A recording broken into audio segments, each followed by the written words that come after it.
Hey Elaine, I am going to start this little exercise right from the beginning so that I can get a sense of where it is you are and what the issue has been. We're starting on page 311 at the beginning of lesson 2, architectural rendering, and we're setting up the workspace and file right now. So we've opened 10L2 and we are noting that some things have been created to avoid making the exercise too complicated. There's several named layers, and you'll see that in your layers panel. There's several of these that have already been named. Oh, and my dog, sorry. Hold on a minute. I think somebody's coming to the door. I'll be right back, Elaine. Okay, sorry about that interruption. We're in my studio and they're just get a little, oh, they get a little more antsy over here because there's more noises, I guess. I don't know. Anyway, so we are setting up the document, and again, already these layers have been created. There's a sketch of a little Cape Cod house, which is what we're looking at right here. And if you look at the template layer, that's what the template is this little Cape Cod house. There are also a couple of pre-drawn elements for you to use, since creating some of those shapes are not as intuitive when using this feature for the first time. So again, some of these little shapes over here to the left, they've already been created.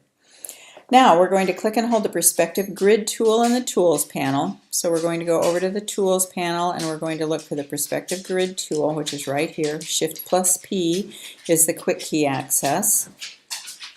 And we're going to click and hold. And we are going to move the cursor to the right.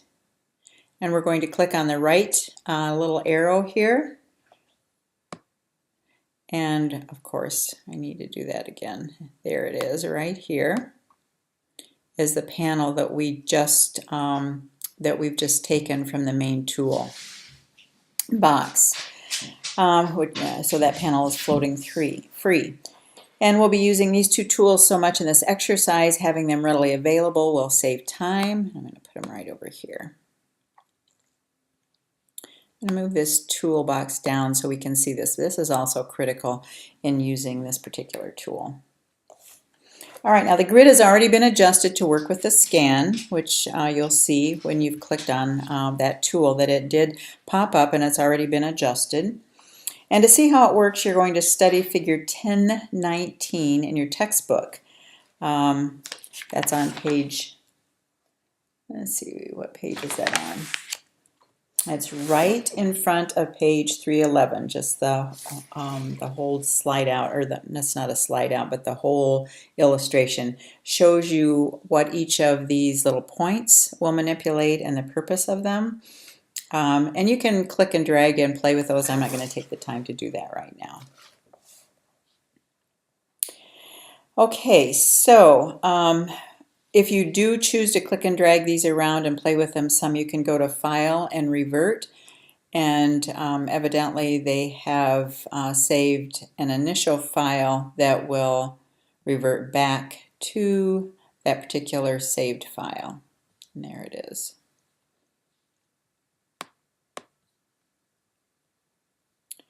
Okay, now at the bottom of the grid there are three wheel-like circles.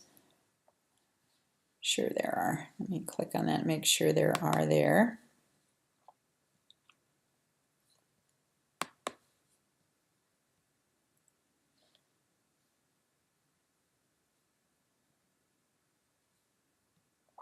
There we go. All right, three of these little wheel-like circles that control the angle of the left, right, and horizontal plane views. If you find the grid cumbersome to work with, you're going to click Option if you're on a Mac, Alt if you're on a PC, on each of these grid plane controls once to turn the grid into a tinted plane.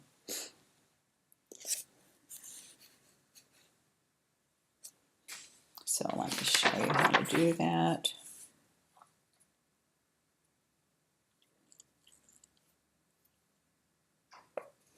Option if you're on a Mac,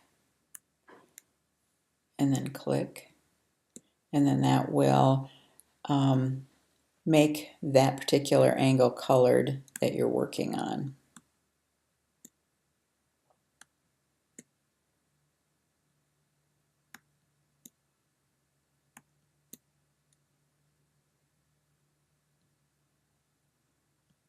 Okay, and if you want to bring it back, I think you have to go back up to view and go to perspective grid. And no, we want to show the grid. I'm just going to zoom in here so I can see.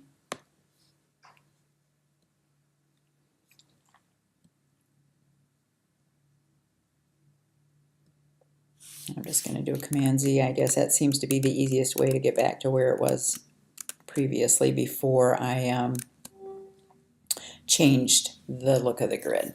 All right, so we are going to then click on the double arrow at the very top right of the panel dock to expand it.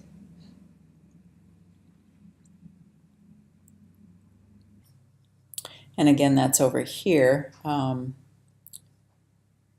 to expand the panel dock. You just click to the far right, and then we have easier access to it. And then from the view window, we're going to turn on the bounding box and Smart Guide. So we're going to go to View, and we're going to go down to Smart Guides and make sure that those are on.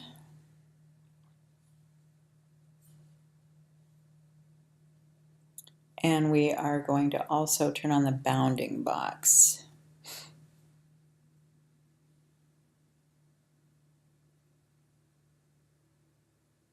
As soon as I find it. You probably will find it before I do. Mine's already showing, so that would be the bounding box there.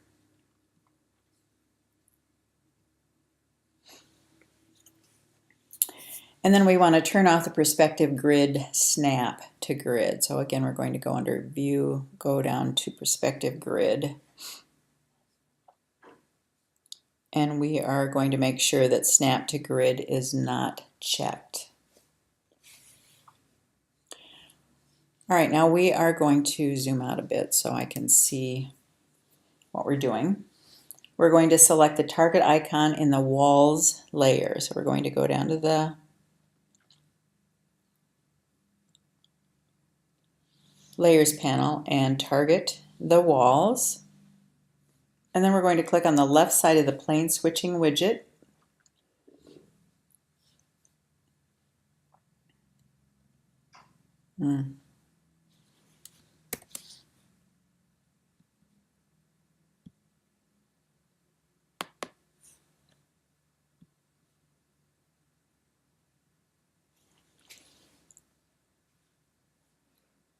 To focus on that side of the house.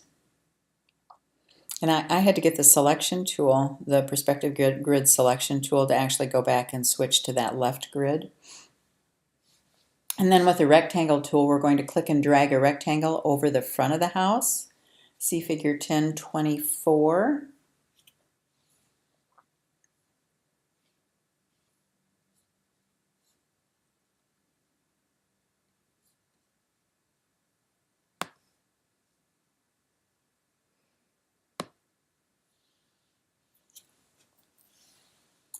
And now we're going to highlight the right side of the plane switching widget, which is over here. So again, I'm going to get the perspective selection tool, right side.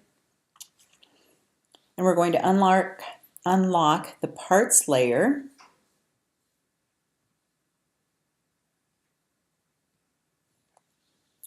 And we're going to use the selection tool to select the side of the house shape, which is over here.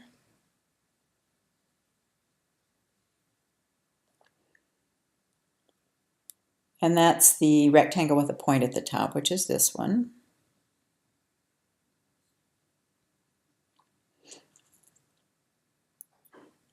We're going to copy it, do a Command or Control C.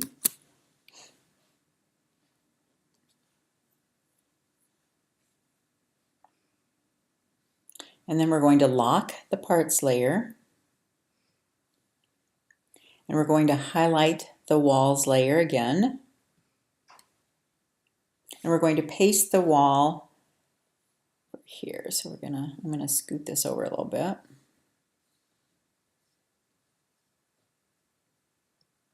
Command V to paste it. And then we're going to select the Perspective Selection tool and the Perspective Grid group, which is right here. And we're going to use the Perspective Selection tool to drag this side of the house into the grid area at the right and position it to match the template.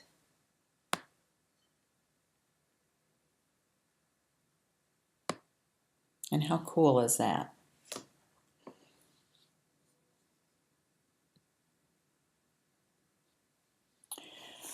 All right, now we are going to lock the walls layer.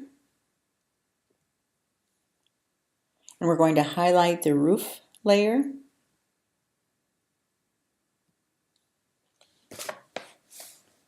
And we're going to select the left side of the plane switching widget.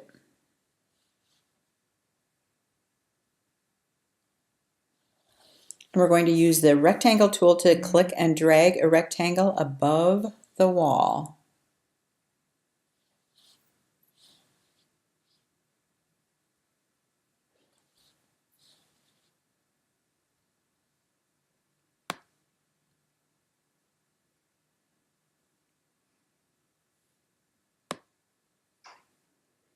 This wall will become the roof. We're going to start dragging the rectangle from the bottom left so you can match the eave in the scan.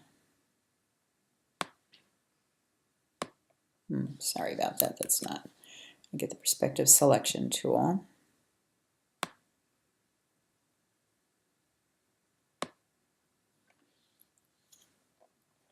Then we're going to get the Direct Selection tool and click away from the artboard to deselect everything.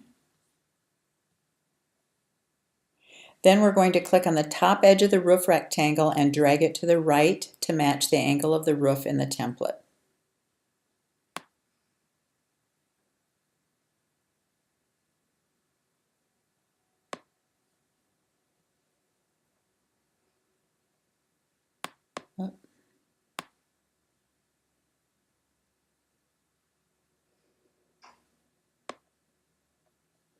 I'm going to get rid of that fill so I can actually see what I'm doing here.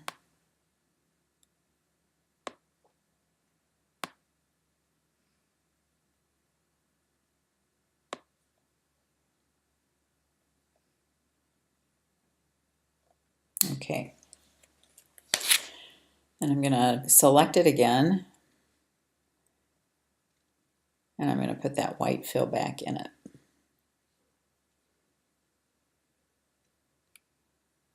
There. And we're going to save our file as, do a file, save as, 10L2, and we're going to underscore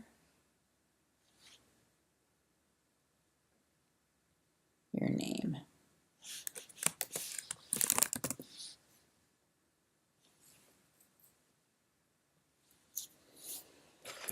All right, and now before I go on to the next step, which is, unfortunately, I'm sorry this is taking so long, Elaine, but I think that's the step you were looking at for. I am going to go back over here and select this other right grid because I want to do this, select this wall if I can, to change. Oh, I think I have it locked, no wonder. All right, so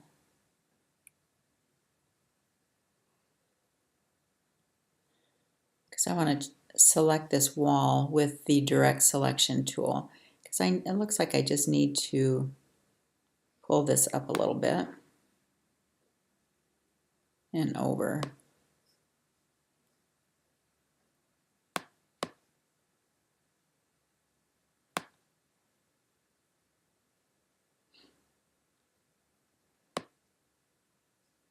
That's a little better.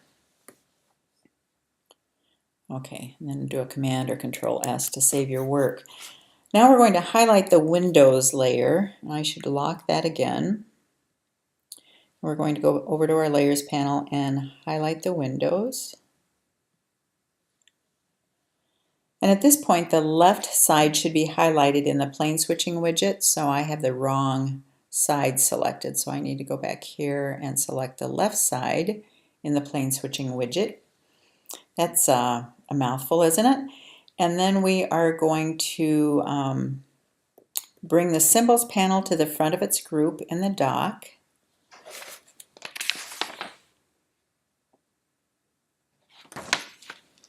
So we're going to go over here to the symbols, and the way you bring it to the front is you click on it. And then we're going to click and drag an instance of the window symbol to the artboard.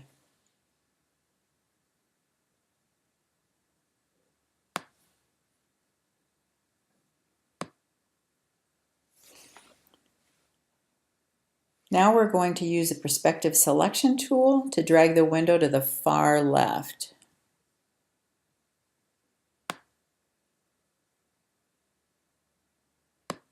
And how cool is that?